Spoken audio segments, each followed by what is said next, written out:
Bakit ba kailangan pa natin gumamit ng network switch na gaya nito kung meron naman wifi?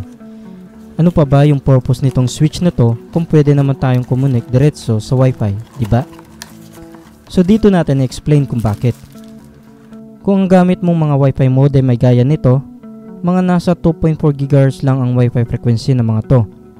Ibig sabihin kung ang total speed ng internet mo ay nasa 50 Mbps, pag sa 2.4 GHz lang na wifi ikaw nakakonect, ay malamang ang makukuha mo lang na internet speed ay nasa 50 to 70%.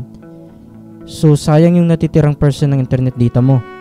Kaya recommended talaga na sa 5 GHz wifi ka kumonek para makuha mo ang full speed ng internet mo.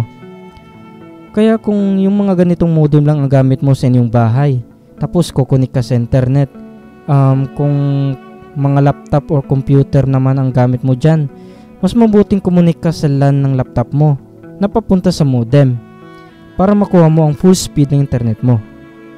Pero kung isa lang ang port ng modem mo at marami kang kailangan lagyan ng connection via LAN, kaya dito napapasok itong network switch.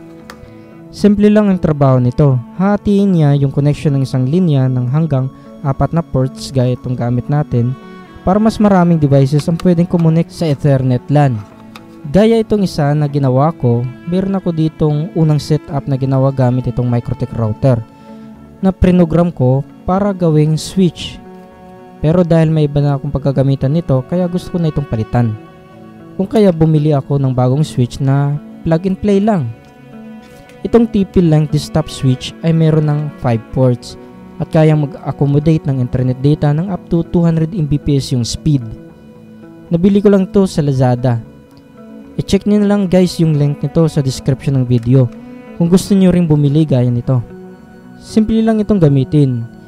Isaksak mo lang yung power adapter nito at i-connect sa port 1 ang pinaka-source ng internet mo. Then yung the rest of the port is for your devices na.